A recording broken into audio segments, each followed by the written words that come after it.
Marci, welcome to Women Investor Wednesdays. Thank you, Beth. Great to be here.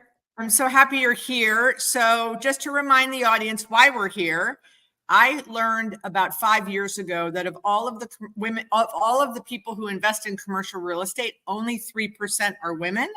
And of that 3%, half are either inherited or women who are spouses who sign on their husband's guarantees of their deals. So that I'm part of a 1.5%, which I find to be deplorable. Since we're in an election year, I can use that term. And I wanted to change that. And I was trying to figure out why women don't invest. And I started interviewing women saying, do you invest? Yes. Well, where do you invest? The stock market, but you work in real estate. Why don't you invest in real estate? Well, they'd say it takes $1 million. I go, well, it doesn't take $1 million. And well, then it's risky. Well, so is the stock market. It's complicated. So is the stock market. And the more I asked, what it really came down to is, I don't know any other women doing it. And I said, oh, well, that is a problem I can help solve. So I created my summit, which this year will be our 5th year. But because we only have 200 to 250 women in that room, I figured, let me do a weekly podcast where I can interview women. Every time I meet a woman, like I met you at Invest Her conference, and I'm like, student housing. I've never interviewed someone that's done student housing. I came running over to your table, like, I need you on my podcast. Yes, love it. Because just giving all of the women who invest a platform to share their stories so that the women that haven't invested yet can say now that they know, or they've watched 40 or 50 or 60 podcasts of women who invest. So welcome to Women Investor Wednesdays. And let's jump in, because I would love, you've got some great stories. And then you do some training and coaching. So we're going to circle back at the end and talk about that. Okay. Perfect. Okay. Love it. So let's talk about your first. Do you want to talk about the luxury short-term rental or the flips? Sure. Which you pick a story to start with. Okay, great. So I also am super committed to exactly what you are doing, which is helping other women realize that they can actually invest in real estate. So just to give you a little background, I was a real estate agent. None of my colleagues, men or women, really were investors. So it's a market that's incredibly, for some reason, they are just not investing in the actual thing that they know the most about. And I think it's because of what you said, because they just are confused about it. Definitely the women more than the men. And some of these women are like very high earners, and they could be doing amazing things to do tax shelter and really protect that income that they have. I mean, they're making millions of dollars a year. Still, a lot of them don't invest. I'm in California, so I'm in the land of crazy house prices. So anyway, so I am very, very committed to teaching women and giving women the knowledge that they need to do this business of real estate investing. When you have knowledge by this amazing podcast that you're doing, no one can ever take that from you. So that's something that you don't have to pay for. You can get it from amazing people like you that are out in the world putting out this information for free. And I think it's really great what you're doing. So to get back to the way that it started for me was, I always knew that I loved houses. That's why I became a real estate agent. I didn't love being an actual real estate agent for other people. I really loved doing my own houses. So my husband and I have been married for almost 25 years. We've had 34 homes. Wow. Which terrifies most people. So that includes I'm sitting in a house I've been in for 37 years. Yes. My husband's father is 97, and he still lives in the house where my husband was, born and raised. So not born in the house, but, was where they lived when he was born. So, so that's shocking for my poor husband. So I have dragged him around to all these places. Now, I moved a lot when I was younger. So my parents were divorced. We moved all over the place constantly. So I always thought it was really fun. So anyway, so I have dragged him along on this journey, but we would, buy a home, and then something would happen. A neighbor would be like, I love your house. Can you please sell it to me? So I was consistently flipping, but didn't really know that was a thing that I was doing. And then we had like some second homes out of state. So I knew how to like take care of properties out of state and furnish them out of state and all of that. So that's kind of how, when COVID hit, and for a hot minute, the real estate market blew up. Everyone was walking away from their deposits and freaking out, thinking that it was the zombie apocalypse. And then, you know, what happened after that, then it went through the roof. But I decided then that I would stop doing real estate for other people and I would just do my own flips and start with my own flips. And so but I was an agent. And so I did have access to, and I still am an agent, by the way. I still have my license for my own business. And I saw this one property come up in Laguna Beach. Now, Laguna Beach is one of those cities where we have outlawed and banned short-term rentals. However, the ones that exist are grandfathered. And they're grandfathered even at sale. There's some places where, like in Palm Springs, where if you sell your property, they have to start over to get a short-term rental license. So I saw this property come up, and in that time, 2021, our properties were going for around in Laguna Beach proper in the village. They were between 1,000 and 1,500 a square foot. Now they're closer to 2,000 a square foot. But I saw this property come up, and it was in the $800s, $800 a square foot, and it was in the prime location, walkable to the beach, right above the high school, and it had a short-term rental license. It said it right in the notes. And I thought, there's only 22 in the whole city, by the way. There's 22 short-term rentals in Laguna Beach.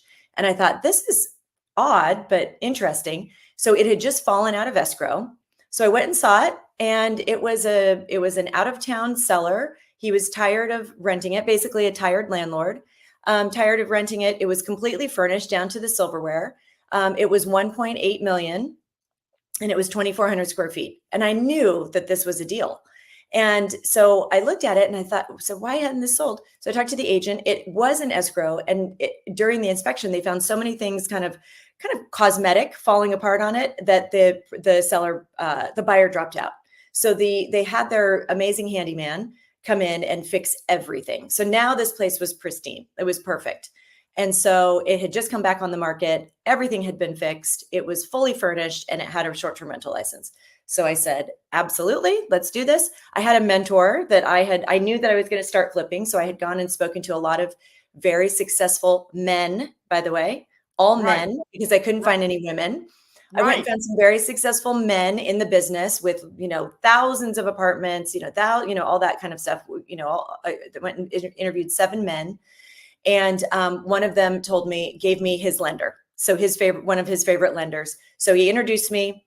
They said, any friend of his is a friend of ours. They gave me my first hard money loan. So I got a bridge loan and bought this place, and it was rented from the day that I bought it. And it was this huge, amazing, it was profitable. We were making, I think, 60 to 80,000 a year profit on this. And within 6 months, I was able to do a cash out refi, pulled out, it appraised at 2.6. So pulled out way more than I put down. And so I had this new house, right? That was my foray into real estate. Okay, everybody. So it doesn't always happen like that. No, it doesn't always happen like that. And by the way, the first down payment that I did, I borrowed. Okay, so I did this with no money of my own. So just so everyone knows, this is absolutely, absolutely possible to do. Now, who did you borrow the down payment from? Like friends? Friends. Yep. I actually just started telling everyone that I was going to start doing this as a business, and that I was going to start raising money to do it, because I knew from my interviews with the men that I was going to need a lot of capital, especially in Southern California. So I just started putting the word out, and the most amazing people just came out of the woodwork. They just said, "Oh, absolutely. I have 100, I have 200, I have 300. Let's use my money." And so I started just doing promissory notes for 10%, and for less than 9 months, so that you stay under SEC guidelines. And that's how I got started. And that was that. So that was a huge win and was a lot of fun. So when you refied, you gave everyone you borrowed from, you gave their money back. And because it was a promissory note, they were not part of your equity. Right. Absolutely. So then I just had a free house. All by yourself, you and your husband. Yes, amazing. Exactly. Yes, that's exactly. Amazing. Yes. So that was amazing. So that's how we kind of got into, and then from then on, that was so much fun that then it was like full speed ahead. So then I think I did 10 properties my first year. Wow. And, there was a lot happening at that point. How in the heck did you find 10 deals? They just were, because of COVID, they were just falling into your lap? I am famous for one thing, and that is I've never bought a distressed property. So I will find deals either A friend will tell me, I'll find it on the MLS like everyone else. By the way, as a buy side, you can get the buy side commission. Things are a little wackier on that at the moment for agents, but you can go and buy a property for yourself and take the buy side commission if there is one being offered, or put that in your offer. And so all of that was really helpful. But I buy for location. So if there's a house and you can underwrite it correctly and it's going to come out and the numbers are good and it's a great location, that's what I buy for. So I buy in Laguna Village only, in Laguna Village, some North Laguna, some South Laguna, but in the Village, not up in the hills. Very specific on my buy box for my flips. And I buy in, and then we'll talk about student rentals, but I buy in a very specific area for student rentals as well. So I want to comment on a couple of things that you said, and then we'll get into this, how you transitioned into student rentals. That market knowledge. I own retail portfolio. They're all within 10 minutes of my house. I only buy on location. I never buy distressed. I tell people I'll buy 5.5 caps, especially because I know the market. So you found a house that you knew was undervalued. Yep. I buy shopping centers where someone that's 80 or 90 owns it. They've owned it for 30 years. There's no mortgage. They're very happy they're getting their rents in full every month, but they don't realize that they're $20 below market per square foot in rent. Yes. So I'm with you. And that's when you have that market knowledge, you can identify a property quickly, close quickly, while everyone else is trying to figure it out in due diligence. Yep. You can swoop in and say, this one's mine, right? Absolutely. Yes, exactly. It's like buying the Park Place to the boardwalk. 1,000%. I tell everyone that I'm playing Monopoly. Yeah. 1,000%. And then the funny thing about you going to the 7 Men, I can tell you that there are 8 projects in South Florida, okay, that I passed on that have now been built to what I thought would be built there, because I went to men who discouraged me and said, oh, that can't happen there. You can't get those rent there, blah, and I drive by them often. It used to be so annoying. And now what I just do, because, you just want to convert your mindset. And I'm a really good picker. Now I'm not going to go get anyone to co-sign on my ideas anymore. I don't need men or anyone. I I do my due diligence. I know my market's hard like you do. I'm going to go buy it. And if I find out in due diligence it's not going to work out, then I'll drop it. I'll drop it on my own assessment, not on someone's opinion. Yep. 100%. Right? Yes.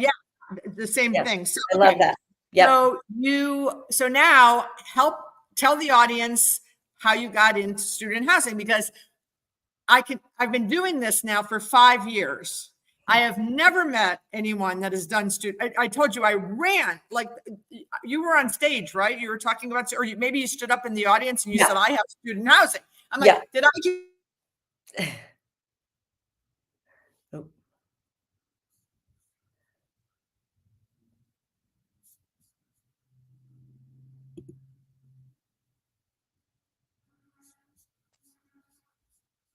Are you here? Hold on. Yes, I'm here.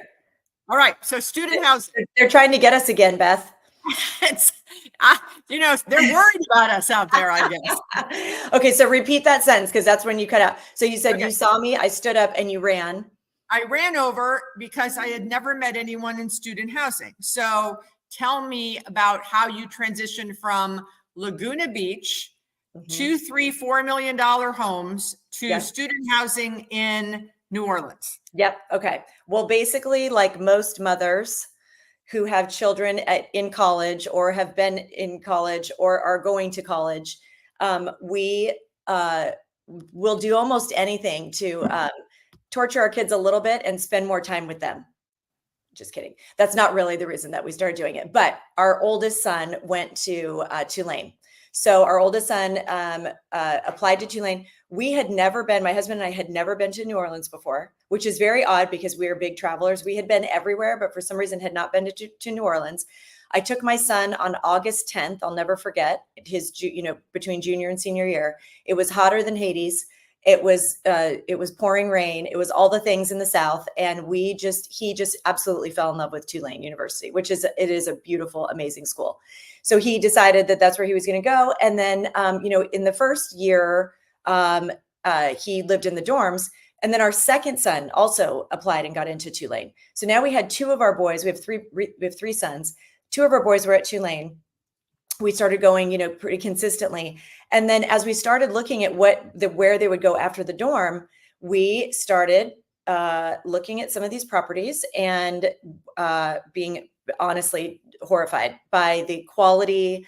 It's very typical at college campuses. You will see this everywhere, where you have very large landlords, men, who have, 50 houses. A lot of times they inherited them, or they've been buying them for 30, 40 years. They don't do anything to improve them. There's broken windows. There's rat droppings. There's, roaches on the floor. Like, it's horrendous. So New Orleans in general is, much like Florida. It's a little prehistoric on the humidity, the pests, the bugs, all that kind of stuff. And so a lot of those landlords, they just are not taking care of the properties. They're just not. And so coming from flipping historic, I do specialize in historic properties in Laguna Beach. We also did a couple in Palm Springs in the movie Colony. So I love historic properties. And so, as you know, the properties, the homes in New Orleans are just spectacular. They're just spectacular. They're just so beautiful. So there are a few blocks right around Tulane that where all the kids want to live. And there were, a lot of them currently are still kind of changing from single family full-time residents to being student rentals. Sadly, some developers, also men, have been coming in and turning these beautiful houses into these huge, really not attractive 16 bedroom, properties. And that's got the neighbors really up in arms, and understandably so, because there is a big problem with New Orleans in general has a problem with picking up their trash, for example. So there's trash cans everywhere. And when you really add that much density to what should have been just a small single family, it can be difficult.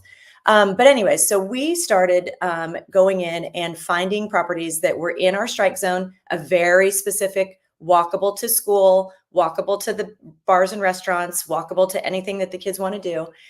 We started buying in our strike zone and have not added bedrooms. We've not done any of those things. We really are restoring these very large, grand, beautiful houses, and then kids, and then renting them the kids. So including my own kids. And that has been an amazing process. There have been, challenges, of course, when you do come in as a California parent, you might have some pushback from the neighbors. But what I do is I just do my best, and I just don't give up until I win them over. So, I introduce myself. I have the kids introduce themselves to the elderly neighbors across the street and nearby. The neighbors have my cell number. The neighbors also have my son's cell number, in case the party might be getting too loud. And I join all of the neighborhood associations. I go to the meetings, and I just really do my best to let them know that there is actually another side to this, and that we are making the properties, we're getting the properties back in shape. We're making them beautiful, and we're just trying to be the best neighbors that we can be. So how many do you own now? So we have 7 now, and our goal is to go to 20. Wow. And we have 7. So we have 52 kids. So we have 52 more kids than we used to have. Wow. That's what we call it. And we really go over and above to treat these kids also like we would treat our nieces and nephews if they were, wow, at college and staying in our places. So we go over and above to take great care of the kids and the parents. And are you planning to hold them long term even after your kids graduate? Yes. So our plan is to hold for at least 5 to 7 years. We've just started taking investors in the properties. And so those will be, 5 to 7 year, cash outs for them. And then we'll see, at that time when the time comes, if we're going to hold or sell. Probably we'll sell like as a portfolio. Amazing. And so can you walk us through the economics of the first one you bought? Yeah, absolutely. So So the first one that we bought is actually the one that my son's living in now, and that is was $1 million purchase, very large home with a pool on the best block, sharing a fence with his fraternity, actually. So it's literally like the most prime location. And that one, we've been increasing the rent steadily because we did inherit some of his roommates that were going to go into one of those other houses that I wouldn't let my son live in. And so this coming year for 25 to, so by the way, the amazing thing about student housing and why the economics really do work so well, I'll just give you a couple stats and then we'll go back to this property. But student housing is 50% underserved. So there's a shortage of 50% across the country. Universities are recruiting and they are taking higher enrollment because they want to make more money, but they're not able to add more housing. So at a place like Tulane, there's no space around it to do high rises. They can't go over four stories anyways, according to city zoning. And even if they could, they're not going to be able to buy any property around to build more. So the universities really are relying on us small operators to come in and do this at universities. So this is an amazing asset class for women because we understand it, because we have had kids that went to college and we paid for their housing. And we know that it's not, super inexpensive to do that. And we've also a lot of us have been appalled at the housing that's been available to our kids. So it's just an amazing market that has zero vacancy. So the leases go from June 1st to May 31st, no matter what, regardless of if the kids are there or not. Typically the kids are not there. And that is honestly when the landlords, the good landlords, will be in there during the summer, fixing things, repairing things, maybe doing a little remodeling, even though it's leased. And that's okay because we're just making them better for the kids. So they're happy about it. And isn't it true that each kid signs his own lease? Like you get, like it's a per room or per. It's not actually. That's a really good point. So that's something to know. These are master leases, and it's really important that you keep it as a master lease. This is not co-living. This is a master lease, and their parents also each sign on that master lease. So the student signs, and the parent signs right under them as their guarantor. So what's important about that is you can't get bank financing to either buy it or refinance it if it's not a master lease. So it has to be a master lease. The bank does not want to see it broken up by room because that's too risky for them. Got it. So that's why it needs to be a master lease. So you bought this one for $1 million. Did you get a loan on it? I did, yeah. So I did a hard money loan with Conventus on this one.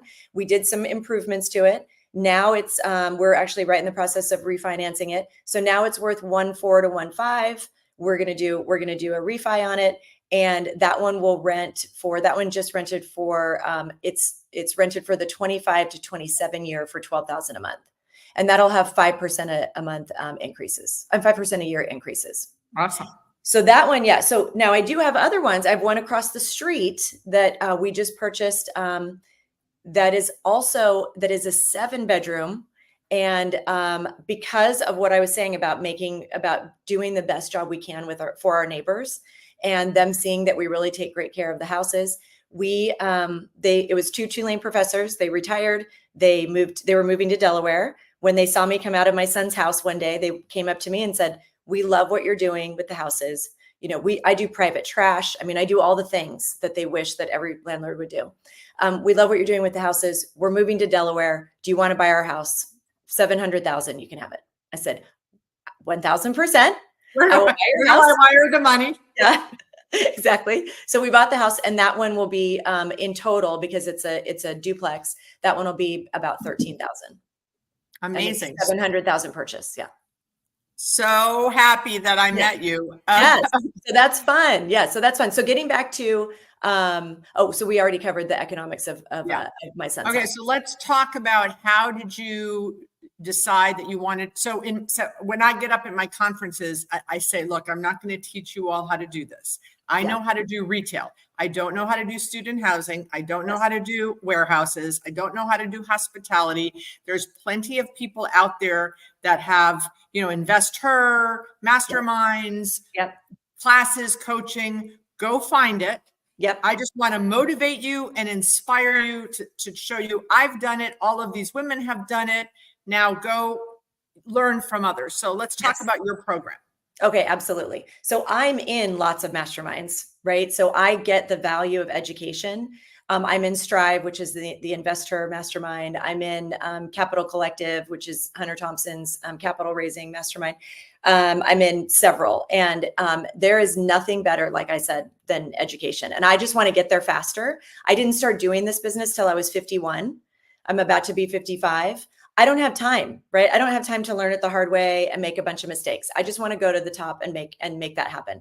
So the way that I started doing coaching, so I just am about to finish my first 12-week program. This was my first class. They've named themselves Marci's Angels, which I love. There's a lot of joking, a lot of fun that we have with that. And we're ending with a 2-day retreat in Laguna Beach in late October. So the reason that I started doing this was because I was getting, just from being, I talk about this a lot. I tend to, I just spoke at the Quest conference, different things. So just from that, I was getting so many incoming requests for help that I just decided to create a course. And so my course covers everything. We talk about all the different asset classes, flipping, student rentals, all the different types of loans. We talk about raising capital. We talk about all the things under the sun that you need to really get your first project under your belt and get that happening, whatever it's going to be, whether it's a flip or a rental or something in between. So that's why I started coaching. When is the next class start? It starts in January. So Great. we're just opening our doors actually this weekend. We'll probably open them today because of some people keep inquiring. So we'll open them this weekend, and you go to marcisurfas.com. So MarciSurfas.com, and you can sign up for my newsletter there, and then you can actually sign up for the class as well. And that'll be another 12-week class. Do you cap the amount of people in the class? Yes, we have 20. We have 20 women, and it's all for women. Awesome. Well, love yes. that. Yes.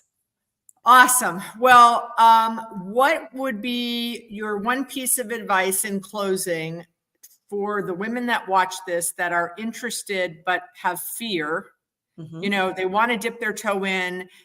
So most of my audience is in the commercial real estate business. For example, they tenant rep a national coffee brand. They find the location for the coffee brand, and they take that wonderful package and they hand it to a man. Yes. Yes. At least throw your commission in the deal to put in some of the equity, right? So, yeah. So most of the audience is actually, like, whether they're realtors, like you said, making a lot of money, but investing in the stock market, but not house flipping, or they're in my business and they're not investing. What would be your one piece of advice for them to get started? Yeah, absolutely. So one thing that there's something else that I do differently it is very female of me. I get it. But it is that all of my investors, so I launched a private equity fund this last year, which is Veranda Capital. So if you go to verandacapital.com, you can go and you can see some of the offerings, you can see some of the properties. So we have both flip properties and student rentals in that. And one thing that I tell people when they're getting started is, so for my investors, all my investors, we have field trips. And so if they invest in one of the Tulane properties, we have a field trip. Everyone flies in no matter which house they're in. And we do a girl trip, basically. It's so much fun. And they get so much of a deep dive by seeing the properties, looking at the underwriting, understanding the financials, reviewing all of that, and really feeling like they have ownership in an asset, and really feeling like they can actually go out and do this themselves. I give them the leases. I give them everything that they would need to do a student rental. So one thing that I always tell people, whether it's in student rentals or anything else, a great way to get into investing in real estate is to invest with an established operator, and then learn everything you can from them. Make it so that they're teaching you something. Don't just give your money and then never hear from them, right? Or just get your quarterly payout and you just don't really, that's the same as what we're doing already, like having a 401k or whatever, like not really hearing anything. So investing with other women who are successful operators, whether it's in commercial real estate, multifamily, student housing, that type of thing. And then if you really feel like you're ready to go do this, if you email me, Marci with an I at verandacapital.com, ask me for my student rental lease, those types of things. I will give you those assets. You can have them. And what I basically tell people is very much like what you and I said in the beginning. Do this in an area that you understand. So where either you went to college there, your kids went to college there, your kids are going to college there, so that you really understand what the good blocks are, what the good blocks aren't. Do not blindly do this, and make sure that it's a place that you want to go regularly. We go to New Orleans every month, straight up. The other thing that I want to say is that is really fun. If no one ever talks to me again, one of the things that we do and one of the things that we acknowledge is we love our parents. Our parents are our clients.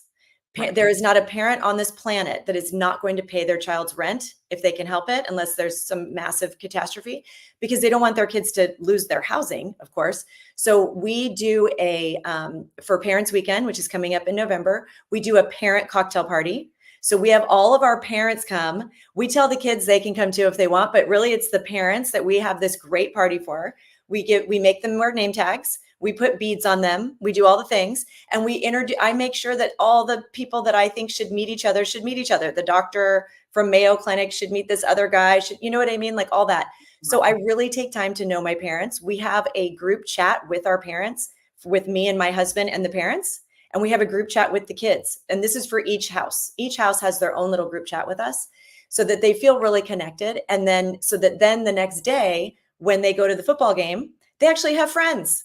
They had friends that they met because there was 100 people at our cocktail party, the night before. So anyway, so that's something that's really fun. So if you do this business, realize that your parents are actually your clients. Of course, you're going to take great care of the kids, but your parents are really your clients, and go over and above to really serve them and give them a great experience while their kids are at school. Yeah, you need to write a book about this, about student rentals. Okay. Okay, great. Do I? Okay. Yeah, you do. That's brilliant, the parent thing. I was an LP 8 times before I GP'd. So I had the opportunity, and exactly, I put, a little money and then more money and then more money. And then I watched and I learned. And then I said, okay, I've done this 8 times. I can go do it myself now. And it's very funny now, since I've been investing since my first LP was in 1992, that now I've come full circle. And now I'm doing more LPs in my women who are part of my audience. It's, it's not hard to find money. It's super hard to find deals. That's right. If I GP, it's within 10 minutes of my house. But I just LP'd in Oakland, California with a young lady that came to my conference and spoke. Amazing. I LP'd with 2 women who bought Springfield Suites in Green Bay, 3 blocks from Lambeau Field. So I'll LP all over the country, and it's great because I'm giving checks and getting checks. Yes. And I'm helping. So it's all coming full circle. Absolutely. And that's so funny that you say that, because I think that happens to so many of us. So our student housing, our fund, Veranda Fund 1 and Veranda Capital, we're doing like 20%, returns. So what I always laugh about is I say as women, sometimes we want to get in there, we want to flip and be creative because we watched HGTV a lot, and we're all like, Joanna Gaines and decorating and all the things. And then you get in there and you're like, wow, this is really active. Like, this is really a lot of work. This is like a lot of work. And, if you can get 20% return on a flip, that's like super major. Usually we're going for like a 10% return as the operator, on the flip, as the GP on the flip. Yeah. And so then you start to go, and so I'm a construction junkie, so I love it. So we're doing 4 flips right now in Laguna Beach. I'm right after this call, I'm going to my job site. I can't wait to get there to see my crew. But that is the hard work, right? When you start looking at it and go, okay, well, really probably the goal is to get to be, again, to switch back over and be more of an LP occasionally so that you can get those 15 to 25% returns and be sitting on a beach and get that mailbox money, But in the meantime, they call us in one of my groups, they say operators are masochists. Like, so we're just self, we're just torturing ourselves. But, the good ones, we're still having a good time. So that's we are. I developed 2 deals from the ground up, and each time I say I'm never doing that again. Yes, and then and my director of operations, she goes, "Did you just put in an offer to do a development?" I Caught thought we you. weren't doing any more of these. Yeah. It's like childbirth. Yeah, exactly. Yeah, we forget. Exactly.